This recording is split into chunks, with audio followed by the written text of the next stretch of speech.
게스트가 묻고 진행자가 답하는 역시나 박정호. 오늘도 저 아나운서 오승훈이 질문하고 박정호 교수가 답하겠습니다. 교수님 안녕하세요. 안녕하세요. 네, 오프닝에서 SK 하이닉스 성과급을 둘러싸고 적절한 보상 방법에 대한 이슈가 나오고 있는 이 상황을 좀 말씀을 해 주셨습니다. 네. 이런 상황에서 오늘은 급여 체계에 대한 얘기를 좀 해 주시겠다고요? 예. 네. 오늘은 저도 좀 많이 배워보려고요. 맨날 경제 얘기하다 보니까 제가 조금 많이 말을 하게 됐는데 네. 급여 체계는 사실 법으로도 많은 것들을 규정하고 있지 않습니까? 예. 우리 변호사님 모셔놓고 이제 저도 경제에서는 요 정도만 다루는데 법적으로는 또 어떻게 정의 내리고 또 어떻게 규정 짓고 있는지도 여쭤보고 그럼 많은 분들 도움될 것 같아서요. 제가 깊이는 못 들어가도 뭐 정의 정도는 말씀을 드릴 수 있을 것 같은데. 그건 뭐 충분하죠. 그래도 여기는 경제 얘기를 하는 곳이니까 네. 교수님 얘기를 주로 들어보겠습니다. 예. 먼저 이제 SK 하이닉스 성과급 얘기 살짝 화두를 말씀드려 볼까요? 예. 예, 지금 SK 하이닉스뿐만 아니라 삼성전자, 기타 여러 회사들이 나름대로 성과 보상 체제에 대해서 이슈가 제기되고 있는 상황입니다. 그렇습니다. 예. 대표적으로 아니 예전에는 회사가 뭔가 큰 돈을 벌면 큰 돈을 벌었을 때 그냥 성과급 우리 다 얼마나 나오는 거야라고 했었을 때 사측에서 제공해 준 성과급의 양이 많고 적고 요거만 가지고 옥신각신했었거든요. 네. 근데 요즘 하나 여기다가 플러스 알파로 얹어진 게 하나 있는 것 같더라고요. 아니 똑같은 회사를 다녔는데 맞아요. A라는 사람이나 A라는 부서는 성과급이 엄청 나오고 B는 덜 나오고 네. 아니 왜 우리가 회사가 돈 버는데 다 같이 기여한 건데 왜 이렇게 차이가 큽니까? 맞습니다. 요 이슈도 있는 것 같고요. 네. 그리고 세 번째 이미 언론에 많이 발표가 돼서 그 뭐 비밀도 아닌 것 같던데 이 삼성이나 SK 같이 연말 보너스가 굉장히 큰 회사들은요. 네. 저도 생활의 지혜로 연말에 이런 쪽에 다니는 친구들한테 자주 전화합니다. 그래야 저녁이라도 얻어먹잖아요. 나왔다며 이런 식으로. 예. 야, 오랜만에 얼굴 좀 보자. 하면서 막 이렇게 하는데 네. 이번에는 오히려 저 같은 사람이 보너스 많이 받은 전 보너스 같은 게 없는 직종이니까요. 예. 오히려 제가 사주는 친구도 있어요. 그 이유가 보너스를 주식으로 줬다는 거예요. 현금으로 안 주고. 예. 그리고 이것도 주식을 현금화할 수 있는 기간을 뭐 1년인가 2년 뒤에나 할 수 있는데 그때 주가가 떨어지면 그것도 안 주는 걸로 뭐 이런 식으로 일부 안 주는 걸로 했다는 거예요. 그럼 이런 것들은 정당한 노동의 대가를 지급한 게 아니라 뭔가 추가적으로 노동을 강요하는 뭔가 이게 합법적인 뭔가 성과 보상 체제냐 저한테도 막 물어보고 하길래 바로 오늘은 그런 전반적인 사회 이슈에 대해서 경제적으로는 이런 원칙들로 좀 바라보고 있습니다. 이렇게 얘기해 보려고 합니다. 그렇죠. 그 원칙이라는 게 굉장히 중요할 것 같아요. 예. 이게 주식으로 줘도 되냐 안 되냐 이런 것들도 사실은 원칙에 비춰서 따지면 네. 가능한지 아닌지 그럼 수준은 어느 정도가 적절한지 네. 이런 것들을 좀 미루어 짐작해 볼 수 있을 테니까요. 예. 그러면 경제학에서 따지면 예. 성과급이라는 것은 어떤 기준으로 책정하는 게 적합하다 이렇게 얘기하는 통상의 기준 같은 게 있습니까? 아유, 그게 막 딱 하나만 있으면 많은 회사들이 그 기준 하나 가지고 그렇죠. 거기에 부합하지 않습니다라고 얘기를 할 텐데 네. 일단 몇 가지 봐야 될 요소들이 좀 있습니다. 예를 들어서요. 네. 오승훈 아나운서나 저에게 네. MBC가 갑자기 우리 둘이 진행하는 이 역시나 박정호 코너에 대해서 고정급으로 앞으로 지급받으실래요? 유튜브 조회수라든가 청취율을 바탕으로 성과급으로 지급받으실래요? 라고 하면 우리 둘이 뭐라고 정리해서 회사에다 보고해야 될까요? 우리는 자신 있으니까 예. 왜 웃으세요? 만들어낼 수 있으니까 성과급. 네. 그러면 이제 성과급을 우리가 희망하는 것은 네. 뭔가 우리가 만들어내서 더 많이 받을 수 있다는 기대가 있는 거잖아요. 그렇죠. 예. 근데 여기서부터 이제 시작을 해보려고 합니다. 일반적으로 고정급하고 성과급 이 둘 중에 선택을 할 때요. 예. 성과급으로 같은 이제 일을 했을 때 네. 예를 들어서 유튜브 10만 조회수 나올 때 그걸 고정급으로 받을 때 저희한테 지급하기로 약속한 금액과 예. 성과급 체계로 유튜브 10만 조회수가 나왔을 때 저희한테 지급하기로 한 금액을 비교하면 똑같은 성과니까 네. 같은 수치로 우리에게 보수를 지급해야 될 것 같은데 네. 성과급으로 지급하는 체제 속에서 더 많이 줘야 돼요. 그거부터 얘기를 해야 돼요. 오늘. 그럼 약간의 정확하게 들어맞지는 않지만 위험 부담 측면 이런 것들이 들어가는 건가요? 정답입니다. 네. 예를 들어서요, 우리 고층 빌딩에서 유리 청소하시는 분들, 네. 그분 시간당 페이를 최저임금으로 줘서는 안 되겠죠. 그렇죠. 위험 수당이 있는 거잖아요. 그럼요. 네. 그리고 내 인생을 걸고 예를 들어서 우리 오승훈 아나운서의 지인분도 얼마 전에 프리 선언한 것 같던데 예. 그분 같은 경우는 이제 어떻게 보면 안정적인 직장을 그만두고 허허벌판으로 나가신 거잖아요. 그렇죠. 예. 그럼 그분은 예를 들어서 그 프리랜서 활동이 잘 됐을 때 벌어들이는 소득이 MBC에 남았을 때 정도 소득만 벌면 이건 불공평하잖아요. 그렇죠. 위험을 감내한 거잖아요. 그렇죠. 인생을 건 거잖아요. 예. 그 얘긴 반대로 소득이 크게 줄 수도 있는 위험 부담을 내가 떠안는 떠안았으니 거죠. 잘 됐을 때는 정말 남들이 부러워하는 그 엄청난 그 월 연소득 이것도 기대할 수 있어야 되는 그러니까 거예요. 일반적으로 경제학에서 뭐 경제학에서 얘기하는지 모르겠지만 하이 리스크 하이 리턴이라고 얘기하는 네, 맞아요. 위험 부담이 크면 그만큼 잘 됐을 때 소득이 더 많아야 된다라는 개념은 통상적으로 다 가지고 있는 개념 같아요. 예, 맞습니다. 그래서 음. 성과급으로 지급받을 때는 고정급으로 지급받을 때보다 같은 성취를 해냈을 때 더 많은 돈을 줘야 돼요. 성취를 안 했을 때는 그만큼 못 받으니까. 정답이에요. 네. 바로 그 얘기죠. 네. 그러면 이 왜 성취를 안 했을 때 못 받고 성취를 하면 더 받는 거에 대해서 네. 기업이 근로자에게 돈을 더 줘야 되느냐 성과급체에선 예. 그 얘기를 좀 논리적으로 오늘 해보려고 하는데요. 예. 오승훈 아나운서와 제가 성과를 잘 내기 위해서는 우리 둘만 열심히 한다고 성과를 낼 수 있는 게 아니에요. 그럼요. 바로 회사의 지원이 필요합니다. 예를 들어서 우리가 유튜브를 영상 콘텐츠를 화질 좋고 그리고 내용도 좋게 잘 송출하고 보낼 수 있도록 네. 도구를 우리에게 줘야겠죠. 스튜디오 환경이라든가 마이크라든가 그런 도구도 제대로 주어지지 않고 장비도 제대로 주어지지 않고 조악스러운 영상 올리게 만들고서 성과를 기대하는 건 안 맞는 거잖아요. 그렇죠. 그런데 그런 상황에서 우리 성과가 안 나오는 것이 고스란히 우리 잘못인가요? 아니잖아요. 예. 이건 회사 탓을 해야겠죠. 예. 따라서 회사의 잘못으로 귀책 사유가 회사에게 있는데도 불구하고 그것 때문에 내가 성과를 못 내서 내 성과급이 줄어드는 것도 내가 감내해야 하는 걸로 우리 연봉책에 사인을 한 것이니 네. 당연히 위험 수당을 더 줘야죠. 잘 나왔을 때는 그럼 우리 확실히 더 받아가겠습니다. 이렇게 해야 되는 거라는 얘기예요. 예. 무슨 말씀인지 이해되셨죠? 알겠어요. 환경이 열악했을 때, 뭐 잘 갖춰지지 않았을 때는 당연히 그래야 된다라는 생각. 네. 네. 그리고 여기에만 있는 게 아니에요. 회사가 하드웨어적인 장비를 잘 주냐 못 주냐도 중요한 요소이겠지만 예. 이 회사에 근무하고 있는 동료 직원들의 지원도 원활해져야 되겠죠. 예를 들어서 방송 장비를 항상 점검해 주는 분들 그리고 송출을 담당해 주시는 분들의 그 원활한 지원도 있어야 되는데 네. 그분들에게는 우리가 뭐 영향력을 행사할 수 있는 뭐라 할까요? 회사의 높은 사람이 아니잖아요. 따라서 이런 전후방 지원이 미비해서 우리가 성과를 못 냈을 때도 그것으로 인한 성과급 덜 받는 걸 우리가 떠하는 것이니 예. 당연히 이 위험 부담에 대한 수당을 우리는 더 얹어서 받아야 되는 거예요. 그리고 제일 마지막 네. 회사가요 성과급제로 돌리시죠라고 할 때는 회사 입장에서도 일부 직원들에게 위험 부담을 떠넘기는 하나가 있는 게 네. 뭐냐 하면 경기 불황에 대한 위험 부담을 떠넘기는 거예요.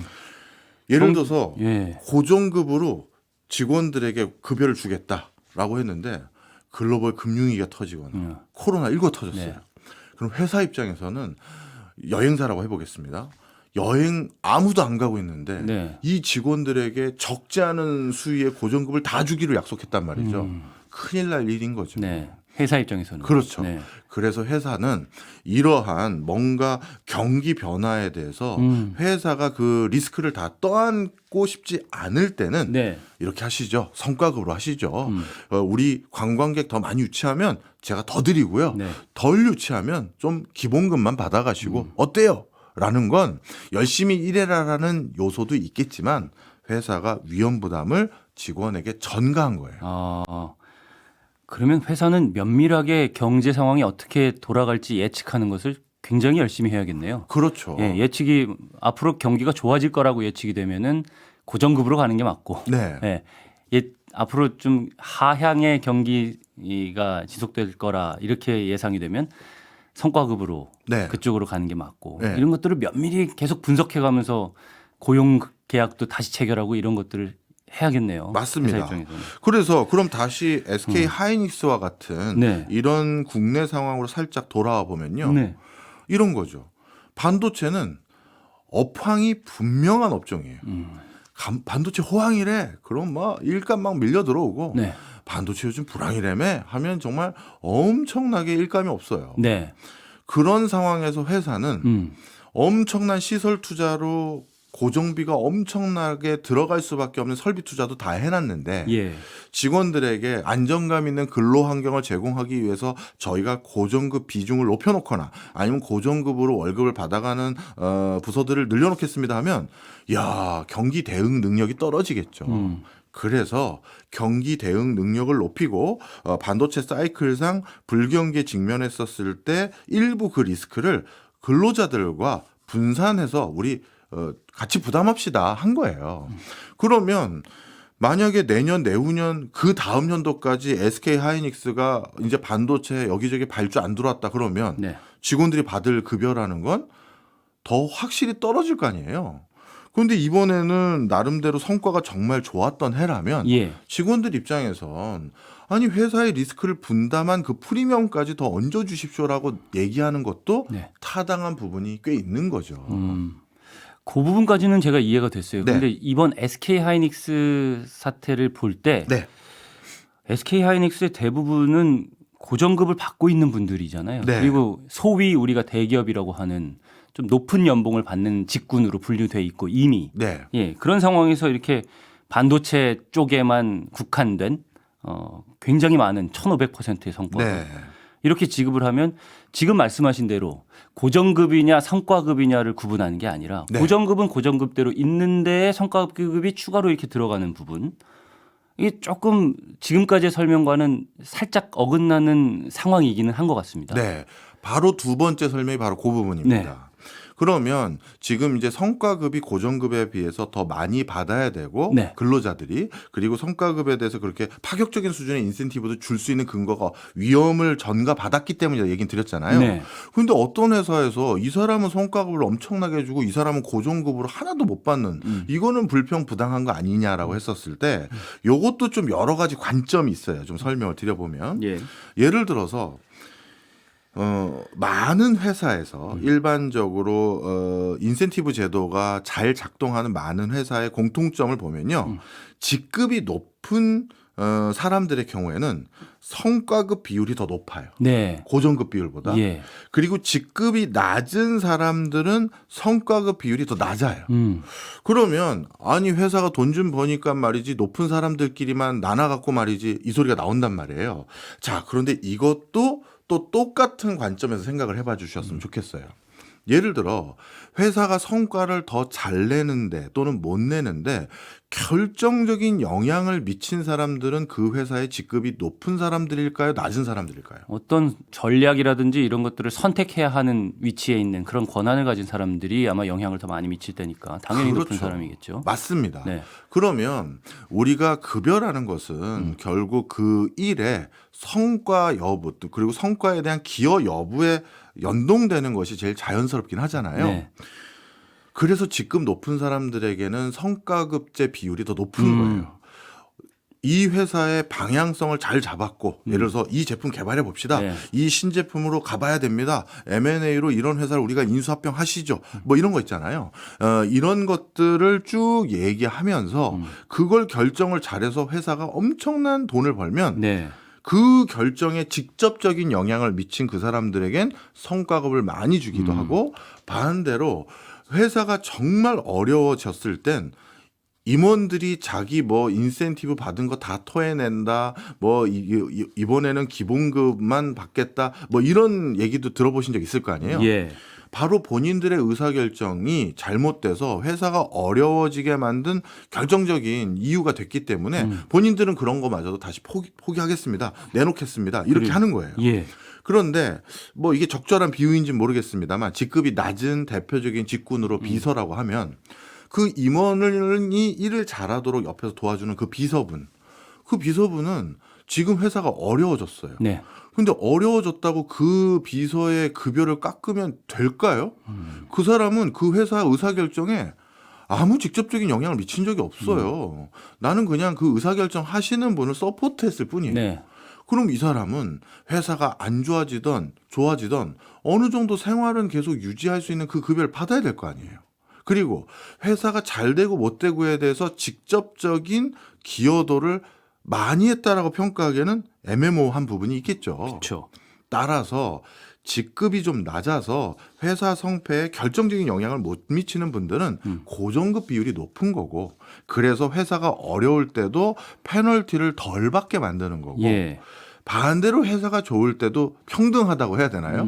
회사가 높을 때는 무조건 같이 나누고, 회사가 안 좋을 때는 저는 회사에 안 좋은 일에는 제가 그 악영향을 미친 게 없으니까 전 기본적인 건 받아가야겠습니다. 이것도 사실 좀 뭐라고 해요? 부당한 일이잖아요. 그러다 보니 방금 말씀 주셨던 질문에는 네. 그 회사의 고정급 비중이 높은 곳들도 있다던데 그건 어떻게 되느냐 했었을 때 요런 맥락의 직군 설정도 있다라는 거죠. 그래서 법적으로 보면은 사실 성과급 분쟁을 법적 관점에서 들여다보면 네. 이제는 성과급이 이런 논쟁이 일어나는 상황을 봤을 때 단순하게 우리가 예전에 생각하는 보너스라는 개념이 아니라 근로자들에게 실질적인 임금으로 받아들이기 시작한 거 아닌가 하는 네. 생각도 들어요. 그래서 논쟁이 되고 있는 거 아닌가. 맞습니다. 그러면 이게 사회적 합의라고 볼 수 있는 이제 법의 판단이 들어와서 이것이 기본적인 통상적인 임금이다 아니다를 구분해 줄 필요는 있는 것 같고. 네. 그리고 저는 이게 가능할진 모르겠지만 이 수준이라는 것 말이에요. 예. 예. 물론 위험을 많이 떠안고 그런 중요한 결정 권한을 가진 사람의 결정이 중요하다는 건 우리가 알고 있는데 그것을 보통 평균 임금의 막 100배, 200배 뭐 이렇게까지 받을 것인가, 예. 그렇게까지 주는 게 합당한가, 형평성이 있는가 이런 부분에 대한 논란도 끊임없이 그럼요. 지속되고는 있잖아요. 예. 사실 그런 거에 기준은 만들 수는 없겠지만 이런 논란은 지속적으로 있어서 뭔가 이렇게 사회적 합의가 만들어지는 과정은 있어야 되지 않나라는 생각은 들기는 합니다. 네. 네. 그런 사회적 합의가 요즘은 전 세계적으로 약간 국가마다 편차가 좀 있는 것 같아요. 네. 예를 들어서 그리고 또 업종마다 편차가 있고요. 국가마다 업종마다. 예. 네. 예를 들어서 나 한 사람의 역량만 가지고는 많은 성과를 낼 수 없는 대표적인 업종들이 있을 수 있습니다. 네. 그래서 성과급제가 가장 박한 대표적인 업종이 경찰, 군인, 뭐 어떤 느낌인지 아시죠? 네. 네. 나 혼자 적장 우리 그 삼국지에 보면 적장의 목을 나 혼자 가서 배우고 온다. 이거는 사실 요즘 현대전에서 말이 안 되잖아요. 말이 안 되죠. 네. 오히려 전후방이 다 일체가 돼서 뭔가 체계적으로 움직여야 뭔가 성과를 내다 보니 누구 한 사람이 이번에 전쟁에서 이겼다고 뭐 수백 %의 성과급이 그 장군이나 네. 어떤 장성에게 지급되지 않는 거는 일선에 있는 군인들 장병들이 얼마나 다 도와준 겁니까? 그래서 그런 업종의 특수성도 있고요. 네. 그리고 또 한 가지는 사회적 합의가 어디에 더 주안점을 두느냐도 중요해요.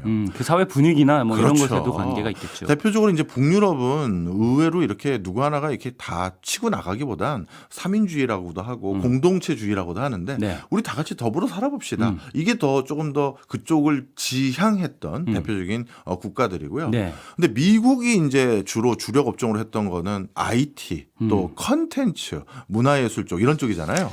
그거는 어떤 슈퍼스타 한 사람이 그 회사를 다 먹여 살리잖아요. 네. 그러니 그 슈퍼스타에게 충분한 성과급을 주지 않아서 걔가 저 이번에 계약 연장 안 하고 다른 엔터사로 이직할래요 하는 순간 회사 존립 자체도 문제가 있을 수 있다 보니 예. 뭐 그런 소프트웨어 개발 회사나 또는 엔터테인먼트 회사는 엄청난 또 그런 급여를 일부 사람에게 주기도 하죠. 알겠습니다. 제가 아까 말씀드리기를 법적으로 보면은 이제는 성과급이 단순한 보너스가 아니라 임금이라고 생각하는 경향이 생긴 것 같아서 네. 이런 논쟁이 벌어지고 있다라고 말씀을 드렸는데 이것부터 한번 같이 생각해 보면 좋을 것 같아요. 네. 지금까지 대법원에서는 임금을 세 가지로 그러니까 통상 임금이라고 볼 수 있는 기준을 갖다가 예. 성과급이 임금인지 아닌지를 판단을 할 경우가 굉장히 많았거든요. 그렇죠. 왜냐하면은 올해도 또 성과급을 지급해 달라고 하는 측에서 주장을 하는 건 예. 이건 임금이었다라고 주장을 예. 하고 사측에서는 그건 임금이 아니고 성과급이었다고 주장을 했기 때문에 예. 대법원 판례는 그냥 기준을 이렇게 만들어 놓기는 했습니다. 근로 대가성이냐 첫 번째. 계속성과 정기성이 있느냐. 정기적으로 지급했느냐. 계속 지급해 왔느냐. 예. 그다음에 단체 협약이나 노동 관행에 따라 사용자가 줄 의무가 생겼다고 볼 수 있느냐. 네. 이 세 가지를 통상적으로 얘기하는데 이 세 가지가 만족되는 경우에는 인정을 해주고 네. 만족되지 않은 경우에는 이거는 임금이 아니다라고 해서 지급할 의무가 없다 이렇게 판단을 하기도 했어요. 그러니까 네. 사안에 따라 매번 바뀌기는 한 것 같아요. 맞아요. 예. 회사들 중에서 꼼수를 부리는 곳들이 많아요. 우리가 이제 그 회사의 기본급이 어디고 네. 성과급이 어디냐 했었을 때 기본급으로 분류될 수 있는 비중을 낮추면 낮출수록 회사 입장에서는 유리한 것들이 많겠죠. 왜냐하면 기본급을 기반으로 해서 뭐 4대 보험이라든가 퇴직이라든가 이런 것들을 했었을 때 회사가 연동해서 부담해야 되는 기준들이 꽤 맞물려 있는 것들이 많거든요. 맞습니다. 예. 그러다 보니 똑같은 급여를 400만 원인데 다 그게 기본급이야 했었을 때보다 이 중에 200만 원은 기본급이고 200만 원은 거의 뭐 매년 습관적으로 저희가 성과급 정도로 드립니다라고 했었을 때 이게 훨씬 더 회사는 유리하거든요. 네. 그러니 갑자기 그 근로자 입장에선 이게 다 기본급 같지만 분류만 성과급으로 한 절반 되어 있다라고 했던 건데 어느 날 회사가 상황 조금 안 좋다고 말이지 네. 그 성과급으로 잡혀 있는 그걸 안 줘버리면 이건 당연히 소송으로 갈 일이죠. 그래서 법원에서도 굉장히 합리적인 판단을 한 것 같아요. 왜냐하면 결국 정기적으로 좋았다는 게 이게 무슨 성과 연동인 거냐. 그동안 꼼수 쓴 거지. 그래서 정기적으로 지급해 왔는지도 중요한 판단의 기준으로 하나 가지고 있는 이유가 네. 바로 그런 요소입니다. 네. 그래서 회사가 어디까지가 성과급이다라고 무조건 얘기하는 것을 100% 수용하고 믿으면 안 되는 이유도 기본급을 낮추기 위한 꼼수인 경우도 많았기 때문이다. 네. 이렇게 기억하셔야죠. 근로계약할 때 굉장히 꼼꼼히 들여다봐야겠군요. 네. 대법원 같은 경우에는 평균 임금을 정의할 때 이런 취지로 얘기를 합니다. 근로자의 통상의 생활을 종전과 같이 보장하는 데 의미가 있다. 이렇게 표현을 하거든요. 그러니까 종전에 그 정도를 연봉을 받아서 성과급도 그 정도 받아서 생활을 유지해온 종전의 생활이 있다면 그거를 올해도 유지되게끔 해줘야 한다라는 기준을 말했는데 이것도 마찬가지로 사안에 따라서 굉장히 다르게 그렇죠. 또 적용이 될 수 있는 네. 거니까. 그렇다면 이제 경제학으로 다시 돌아와서 네. 경제학에서 그러면 성과급을 지급하는 방식의 근거라는 게 있을 거 아니에요. 네. 예. 바로 이제 이게 또 이번 SK 하이닉스뿐만 아니라 뭐 삼성이나 LG나 현대차 등등 모든 인사관리의 근거 찾는 많은 업무 보는 사람들이 아직까지도 명확한 모든 사람이 동의할 수 있는 기준도 못 찾고 계속 걸어나가고 있는 뭐 이런 상황인데요. 예. 이 근거가 사실 성과급제는 성패를 좌우하는 가장 중요한 요소입니다. 네. 이거를 복잡한 반도체 회사로 얘기하면 우리가 잘 와닿지 않으니까 레스토랑으로 한번 말씀드려 보도록 하겠습니다. 오, 예. 예를 들어서 레스토랑에서 또 생기는 중요한 수익 중에 하나가 레스토랑 종업원들 입장에서는 외국 같은 경우는 팁이에요. 요즘 팁이 거의 미국 같은 경우는 신용카드 딱 주라고 하면 팁 얼마 줄 건지도 거기 입력하게 되어 있잖아요. 네. 그러니 이 팁이라는 게 엄연한 그리고 굉장히 고정적일 수도 있는 어느 정도는 중요한 수익인데 네. 이 팁을 어떻게 나눌 건지가 중요하잖아요. 분명 그 레스토랑에서 어떤 사람이 서비스를 잘 받았어요. 오늘 이거 뭐 맛도 좋고 아주 친절하고 좋네요. 근데 팁을 두둑히 줘야겠어 해서 팁을 뭐 100불을 주기로 했다 예. 했었을 때 예. 그거 어떻게 나눠야 되느냐죠. 저는 미국 가서 이게 어쨌든 팁을 써서 드리거나 아니면 네. 드려야 되잖아요. 그러면 그 서비스를 한 직원에게 전부 가는 건 줄 알았는데 그게 아니군요. 아닙니다. 아. 네. 그리고 정확히 말하면 레스토랑마다 약간의 편차가 있었다가 네네. 요즘은 이제 일정 방향으로 이제 점점 귀결돼 가고 있는 게 있는데요. 네. 일단 가장 지양해야 되는 게 해선 안 되는 방식이 네. 그 종업원 나를 직접 우리 테이블을 어떻게 보면 서비스 해줬던 그 종업원에게 당신 서비스 좋았습니다 하고 팁을 주는 거는 절대 하면 안 된다라는 게 경제학에서 가르쳐주는 하나의 진리예요. 직접 이렇게 뭐 뒤로 주는 것 같은 그런 느낌으로 하면 안 된다. 그게 이유가 있는데요. 네. 설명을 드리겠습니다. 네. 그런 식으로 팁을 이 테이블에 서비스한 사람에게 그 사람 개인이 그 팁을 받은 걸 가져가도록 해버리면 예. 이 종업원은 이제 쓸 도덕적 해이가 생겨요. 이 팁은 온전히 내 거잖아요. 그러니까 팁을 많이 받기 위해서 예. 손님 어떻게 샐러드 좀 더 드릴까요? 그래서 샐러드를 왕창 떠가지고 준다든가 고기 제가 사실 100g 더 넣었습니다. 스테이크 100g 더 드렸어요. 이런 식으로 회사의 기자재를 오남용을 할 수가 있게 되는 요소가 생기는 거죠. 네, 무슨 말인지 알겠습니다. 이해하셨죠? 네. 그리고 사실 이 사람들이 빨리 테이블 회전이 되어야 되는데 그런데 우리 손님, 내 테이블의 손님은 느긋하고 편안하게 식사를 하도록 그냥 아유 저기 손님 줄 서 있지만 신경 쓰지 마세요. 그냥 더 편하게 드세요. 어떻게 커피 한 잔 더 드릴까? 뭐 이럴 수 있잖아요. 그래서 회사 전체의 이익을 갉아먹으면서 개인의 이익을 높여가는 형태로 서비스를 제공할 수 있다는 거죠. 근로 시간에는 회사의 이익을 우선시하는 게 원칙이어야 할 텐데 네. 본인만의 이익을 위한 거 그런 식으로 발전할 가능성이 있다. 그렇죠. 네. 그리고 그 한 종업원이 그런 식으로 대응을 하기 시작하면 그런 쪽에 경쟁이 생길 거 아니에요. 네. 야, 쟤는 스테이크 항상 100g씩 더 줘가지고 팁을 더 받아. 그럼 나도 그래야겠네. 결국 그 레스토랑 망해요. 이해가 됩니다. 네. 자, 그래서 그 다음 선택했던 게 팁을 전부 다 받으면 네. 종업원들이 나중에 그냥 흔히 말해서 우리 엠빵 한다고 하죠. N분의 다 일. 나누자라는 거예요. 이렇게 했던 게 두 번째 방식이에요. 예. 그러면 누구 한 사람이 너무 도드라지게 서비스를 많이 제공하려고 과잉 친절이나 과잉 서비스를 제공하는 건 좀 막을 거고 네. 전반적으로 우리 레스토랑은 참 서비스가 좋은 레스토랑이라는 평판이 유지되면서 그래서 손님 오게끔만 유도를 해도 우리가 뭐 가게가 더 번창할 거 아니냐. 네. 그래서 적지 않은 레스토랑에서는 종업원들이 팁 받은 걸 나중에 다 합쳐가지고 자 똑같이 나누죠 이런 식으로 아니면 근무 시간을 기준으로 나누죠 이렇게 정리를 하는 게 또 일반적이고요. 네. 그리고 또 다른 레스토랑에서는 사장님도 그 팁의 일부 권한을 가져가요. 네. 왜냐하면 너희들이 팁을 이렇게 많이 받을 때 내가 제공하는 리소스를 쓴 거 아니냐. 네. 커피 한 잔 더 드릴까? 아니면 뭐 좀 더 해드릴까? 뭐 이런 것들은 결국 내 비용으로 니네 팁을 더 받은 거 아니냐. 그러니 그 종업원들하고 합의를 보죠. 그래서 얼마는 이 팁에서 나도 좀 가져가야 되지 않겠니? 그러면 이제 종업원들에게 그게 설득이 되면 사장님도 그 팁에서 일부를 가져가는 악독한 사장이라고 해야 될지 안 해야 될지는 우리 오승훈 아나운서께서 변호사께서 판단을 해주시고 저는 좀 악독한 것 같아요. 음식값에 이미 뭐 자기의 네. 부분은 가지고 있을 텐데 네. 서비스에 대한 팁에서도 다시 가져간다는 거는 이중으로 가져가는 게 아닌가 싶은 생각은 듭니다. 그거는 뭐 이제 어쨌든 논외고요. 네. 예. 그래서 지급 방식의 근거라는 거는 어떻게 생각할 수 있는 거예요, 우리가? 바로 그래서 성과가. 제일 중요한 근거 중에 하나는요.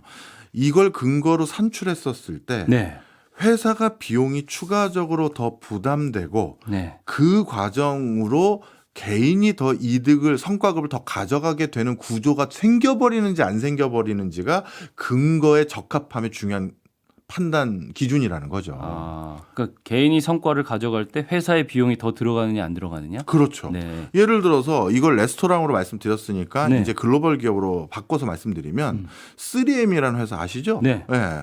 이 3M이라는 회사는 우리가 뭐 잘 못 봤던 혁신적인 제품 많이 만들어내는 대표적인 기업들로 분류되지 예, 않습니까? 부쳤다 떼는 종이 그런 거. 포스트도 마찬가지고요. 그것도 원래 접착제 만들려고 하다가 접착제가 이상하게 딱 붙질 않는 거예요. 실수로 만든 거라면서요. 네. 그런 것들 여러 가지 시도하다가 만들어낸 거잖아요. 예.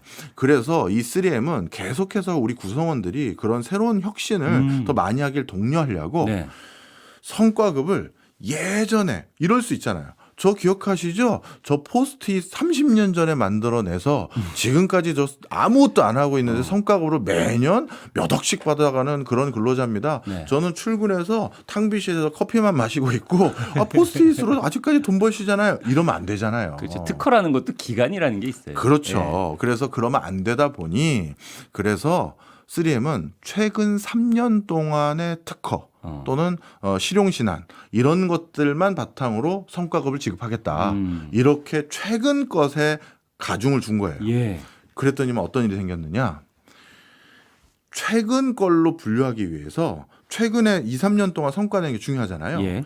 그러니까 3M 직원들이 큰 R&D의 중장기적인 연구 프로젝트를 하지 않고 2, 3년 안에 성과가 톡 나올 수 있는 그런 R&D 예. 그리고 기존의 성과 나온 걸 슬쩍 변형만 해요. 그래서 또 저희 하나 냈어요. 또 하나 했어요. 이렇게 하는 기질이 또 생기게 됐고 예. 또 하나는 3년 안에 빨리 성과를 내려면 회사 비용을 많이 쓰게 돼버리는 거예요.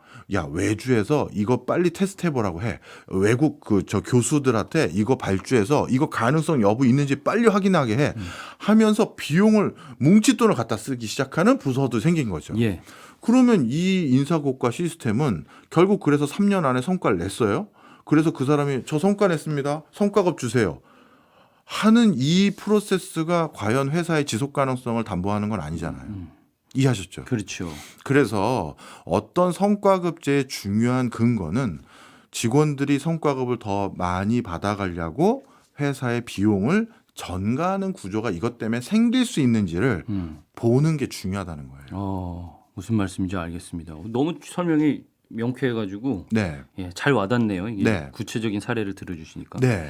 우리가 직급에 따라서도 성과급을 또 달리 주는 경우도 있잖아요. 그렇죠. 그러면 승진 같은 것들도 성과급에 결국에는 영향을 미치는 거예요. 맞습니다. 네. 그럼 승진도 굉장히 중요한 또 기준 하나가 될 텐데 네. 승진은 또 어떤 영향이 미쳐서 어떤 기준으로 적용이 되는지 이 부분도 또 궁금하고요. 예, 이것도 관련 연구 논문들이 정말 많아요. 그런데 통일된 결이 하나 있는데요. 네.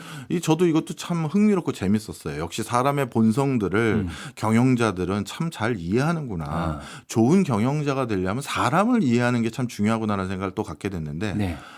예를 들어서 이렇게 설명드려 볼게요. 아나운서실, 우리 MBC 아나운서실에서 네. 아나운서실 쪽으로 MBC 부사장 TO가 하나 생겼어요. 네. 그러니까 부사장이 아나운서 쪽에서도 한 명이 꼭 생기는 걸로 네네. PD 쪽에서도 한 명이 생기고 하는 그게 생겼는데 아나운서 국입니다. 저는. 국인가요? 네. 죄송합니다. 국이 더 높은 거죠? 네.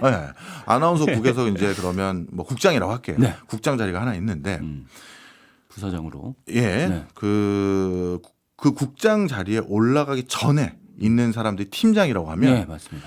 팀장이 10명 있는데 그 중에 한 명이 국장이 되는 이런 구조가 있는 회사가 있고 예. 그런데 또 다른 S사에서는 팀장이 4명인데 이 4명 중에 아나운서 국장이 되는 그런 그 뭐랄까요? 직급 체계, 승진 체계가 있어요. 예. 그러면 어느 회사의 아나운서 팀장들이 예. 나 국장 돼봐야지 하면서 훨씬 더 악착같이 일하고 열심히 일할 가능성이 있을까요? 이거는 약간 꼬아서 문제를 내신 것 같은데 10명이 더 열심히 경쟁할 것 같다라고 답을 드리면 틀렸다고 하실 것 같아요. 맞습니다. 4명입니다. 네. 왜냐하면 가능성이 더 높은 것 같으니까. 그렇죠. 네. 사실 그렇게 높은 직급까지 벌써 올라간 사람이라면 얼마나 쟁쟁한 사람이겠어요. 자, 그런데 이 옆에 있는 애들 다 한가닥 하는 친구들인데 이 10명 중에 내가 그 한 명이 돼서 저 자리를 차지한다고? 난 여기까지가 끝인가 보다 이 생각을 할 가능성이 많아요. 네. 단순한 확률적으로 계산하면 90%인 거죠. 그렇죠. 네. 그러니까 내가 올라갈 확률은 10%인 거죠. 그렇죠. 그 주사에 던져도 안 나올 가능성이니 그럼 나는 이게 마지막인 것 같으니 여기는 그냥 적당하게 내 임기만 채우고 이직할 때 알아봐야겠네. 네. 이제 갈 데가 없네. 이렇게 생각해 버리는 네. 거예요. 회사에 더 이상 열심히 일하지 않는 분위기. 그렇죠. 네. 그럼 그런 분위기를 상쇄해 버리려면 어떻게 해야 되느냐? 네. 팀장급에선 연봉이 1억인데요. 일단 국장만 달면 그 10명 중에 한 명이 돼서 국장만 달면 연봉 10억입니다. 하면 어떻게든 그 한 명이 되도록 악착같이 노력을 하겠죠. 예. 자, 그럼 다시 S사로 넘어가서요. 네. 이 4명 중에 한 명이 국장 답니다. 열심히 하세요. 그러면 가능성도 꽤 있고 네. 그럼 좀 해볼만 하겠네. 그렇죠. 이런 생각 하지 않습니까? 네. 그럼 그런 구조에서는 승진이란 벌써 인센티브에 상당히 많은 그 사람들의 동기부여가 벌써 돼버린 것이기 때문이니 팀장급에서 국장급으로 올라갔다고 해서 연봉 1억에서 10억까지 파격적으로 이미 줄 필요가 없는 거죠. 예. 그럴 때는 1억에서 한 뭐 1억 5천이든 2억 그래도 충분히 열심히 할 인센티브가 그 승진 체계 어떻게 보면 직급이 몇 명에서 몇 명으로 바뀌느냐에서 이미 다 포함되어 있어 버리는 거예요. 그 승진의 비율이라고 해야 될까요? 그렇죠, 그렇죠. 그 비율에 따라서 이제 성과급 정도가 성과급 기준 달라진다. 급여 기준도 달라지고 바로 그런 것들이죠. 네. 네. 그래서 그렇군요. 그래서 승진에 따라서 회사의 직급 체계에 따라서도 승진과 거의 인센티브, 성과급 이런 체계가 또 달라질 수 있다. 그렇죠. 그래서 똑같은 건설 회사인데 저 회사는 나랑 똑같은 직급인데 얼마 받고 나는 우리 회사는 왜 이렇게 받는 겁니까? 이렇게만 얘기할 게 아니라 네. 직급 체계 몇 명이 있는지부터 뭐 이런 것까지 다 같이 고려를 해야 되는 요소인 거예요. 알겠습니다. 굉장히 기준과 원칙 이론적인 부분을 말씀해 주시는 오는 날인데 네. 그 기준하고 원칙 자체가 너무 방대하고 그렇죠. 어렵네요. 복잡하고. 그래서 매번 노사 분규도 일어나는 거고 회사는 회사대로 섭섭합니다. 그리고 근로자는 근로자대로 무슨 소리냐 내가 얼마나 헌신했는데 그 소리 계속 나오는 맞아요. 이유가 이게 뭐 끝도 없는 싸움이에요. 네, 회사 상황이 회사마다 다 다르기 때문에 네. 그 명확한 기준을 하나를 딱 잣대를 댈 수도 없는 일이고. 그래서 자주 생기는 현상이 있어요. 네.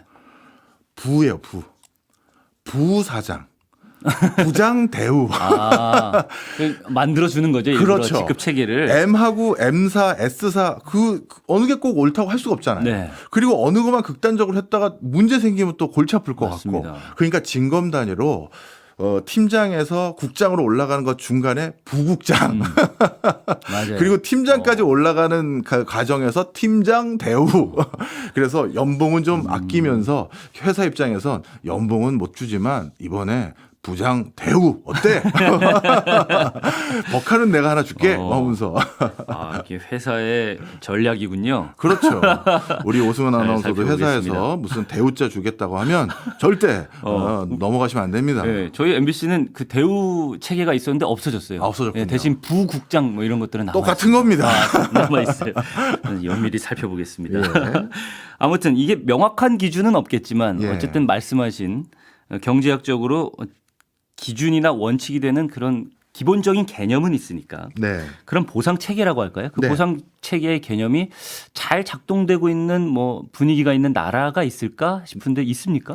요즘은 대표적으로 잘 작동된다고 평가받고 있는 나라가 중국입니다. 물론 중국도 다라고 할 수는 없죠. 아, 중국이요. 예, 사회주의 국가가 참 놀랍죠. 성과급으로요. 예. 진짜 놀라운 얘기인데요. 정말 어마어마한 성과급제와 인센티브제로 움직이는 게 중국의 빅테크 기업들, 선도적인 디지털 기업들이에요. 그래서 거기는 우리로 따지면요. 대리가 네. 상무보다 연봉이 높은 경우도 많아요. 이 대리가 이 특허를 출원했대 네. 아니면 이 앱을 개발했대 그것 때문에 우리 회사가 떼돈 벌었어 하면 와, 그 대리 연봉이 상무 전무보다 예. 높아지는 경우도 네네. 있고요. 그리고 대리인데 계속 연봉만 높게 줄 수는 없잖아요. 그렇죠. 권한도 많이 줘야 그 사람이 더 많은 일을 해서 회사가 더 돈을 많이 벌 거 아닙니까? 네. 그래서 대리를 뭐 그다음 과장, 차장, 부장으로 단계적으로 올리는 게 아니라 파격으로 부사장으로 해. 이런 것들이 진짜 왕왕 일어나는 곳이 지금 중국의 IT 업계 쪽의 분위기예요. 총수 아들도 아닌데. 그렇죠. 아닌데. 네. 왜냐하면 IT 쪽은 성과가 너무 단기간에 직접적으로 나올 수가 있고 예. 그리고 그 성과 지표라는 것이 눈으로 숫자로 분명히 확인이 되잖아요. 왜냐하면 조회수, 다운로드 숫자 뭐 이런 게 보이니까요. 그러다 보니 이쪽은 그런 빼도 박도 못하는 근거들로 인해서 그리고 그 소프트웨어 개발할 때 이 개발자는 뭐 꼭 혼자는 아니지만 거의 저 혼자 했어요. 이거 개발 제가 다 한 거잖아요. 아시잖아요. 할 수 있으니 옆에 부서, 전후방 부서와 얼마 나눈다 이런 소리도 들 나올 거 아니겠습니까? 바로 그래서 중국에서는 저런 어마어마한 파격적인 인센티브 제도 때문에 저렇게 단기간에 딥시크 같은 것도 만들어내고 성과를 많이 내는 거다. 네. 이런 소리를 해가고 있는데 그런데 그것 때문에 지금 또 발목이 잡혀 있어요. 중국 내에서요? 네. 예. 설명을 드릴게요. 네. 그러다 보니까 요즘 중국의 텐센트, 알리바바 이들 회사가 투자한 여러 스타트업이나 자회사들 중에서는 규모가 있는 회사들도 많고요. 네. 텐센트, 알리바바도 마찬가지고 30대 초중반의 임원들이 너무 많아요. 뭐 상무 전무가 뭐 32, 33 뭐 이래요. 우리나라도 뭐 IT 대표적인 뭐 카땡땡 회사가 그런 분위기가 좀 있어요. 예. 그런데 그러다 보니까 봐라 저렇게 성과 잘 내면 신규 임원으로 저렇게 어린 나이에 발탁되는 거 아니냐. 네. 그랬더니 무슨 일이 생긴다? 기존 직원들이 너무 낙담하는 거죠. 그럼 나는 이제 이 회사에선 설 자리가 없구나. 아, 그 사람보다 조금 나이가 많다거나 막 이런 직원들은 그렇죠, 특히나. 그렇죠. 예. 거기도 우리나라랑 비슷한 유교 사회고 하니까 네. 뭐 좀 그런 거 있을 거 아니겠습니까? 그럼요. 그런 상황에서 야 이제 나는 이 회사에서는 이 회사는 나에게 기대하는 게 없구나. 이런 어떻게 보면 사기가 저하돼서 뭐랄까요? 그런 걸로 인한 문제가 생기는 거예요. 그렇죠. 이게 성과급 체계가 어쨌든 성과를 더 잘 만들어낼 수 있다는 장점을 위해서 만들어진 체계이긴 하지만 다른 사람들의 상대적 박탈감이나 그렇죠. 형평성 문제 이런 것들이 늘 부작용으로 만들어질 수밖에 그럼요. 없는 체계이기 때문에 예, 그 부작용에 대해서 계속 끊임없이 논란이 있는 거는 사실이고요. 맞아요. 근데 진짜 놀랍네요. 이 성과급 체계라는 게 사회주의 체제인 국가인 중국에서 이렇게 가장 잘 지금 작동이 활용하고 되고 있죠. 있다는 그런 말씀을 해주신 게 굉장히 놀랍습니다. 예. 미국은 어떻습니까? 이 부분만 살펴보고 좀 끝내볼까요? 아유, 뭐 미국은 아시지 않습니까? 어떤 CEO가 뭐 성과급으로 아니면 스톡 옵션으로 뭐 몇 천억을 벌었다, 몇 백억을 벌었다 이런 얘기를 들을 때마다 일반적인 근로자들은 아니 지만 열심히 했어? 나도 열심히 했는데 그렇죠. 이런 상대적 박탈감이 있었죠. 네. 그래서 그거에 대해서 조정하는 분위기도 한동안은 있었다가 근데 미국이 또 지향하는 업종이 요즘은 대표적으로 또 IT, 인공지능 이런 쪽 아니겠습니까? 네. 그러니까 중국과 좀 비슷한 그 흐름을 계속 보이고 있어요. 그러다 보니 그런 과정에서 미국도 여전히 양극화의 주범이 되고 있는 요소들 중에 하나가 이 성과급제. 네. 그래서 이런 표현을 많이 또 씁니다. 네. 요즘은 사회적 양극화가 네. 개인 간의 양극화도 있지만 업종 간의 양극화가 또 커지거든요. 맞아요. 그 업종 간의 양극화가 개인 간의 양극화 또 같이 결부되는 거잖아요. 맞습니다. 예. 그런 것들이 미국, 중국 이런 데서 확인이 되고 있고 우리나라도 IT 강국이지 않습니까? 이런 흐름과 절대 무관하지 않죠. 네. 글로벌 금융위기에서도 얘기가 나왔고 네. 지금은 또 IT 말씀도 하셨는데 이게 우리가 직업을 선택하거나 어떤 분야에서 일을 할지 말지를 선택하는 게 이게 돈만 보고 선택하는 것도 아니고 네. 그리고 세상이 변하면서 또 어느 쪽에 연봉이 쏠리고 이런 변화들도 있을 수 있는 건데 순간순간 그렇게 성과급이 너무 차이가 나면 그런 부작용들이 나올 수밖에 없는 문제 같다는 생각이 들고요. 그래서 오늘 뭐 네. 제가 많은 힌트 드린 것 같아요. 네. 근로자들 입장에선 어디 이직한다고 했을 때 단순히 그냥 연봉협상 사인하기 전에 그 회사의 팀장 몇 사람이고 임원 몇 사람이 숫자도 세봐야 되고 그리고 회사 입장에선 반대로 우리 직원들 너무 사기 떨어지면 안 되니 우리도 부국장이나 국장 대우나 이런 거라도 좀 해봐야겠다. 네. 열심히 좀 해줘라. 이런 거라도 해봐야겠다. 좀 힌트가 됐으면 하는 바람입니다. 예. 네. SK 성과급 논란으로 촉발돼서 오늘 박정희 교수님이 경제학적으로 성과급의 어떤 원칙이나 이론적 이야기를 해주셨는데 이게 사회적 합의라는 게 필요한 부분이잖아요. 그럼요. 합의를 만들어내기 굉장히 어려운 지점이긴 하지만 그래서 이런 여러 의견을 나누고 들어보고 할 기회는 분명히 필요한 것 같습니다. 오늘 그런 기회를 만들어 주셔서 감사하고요. 저는 여기서 또 인사를 드리겠습니다. 네. 네. 지금까지 오승훈 아나운서였습니다. 고맙습니다. 예, 감사합니다.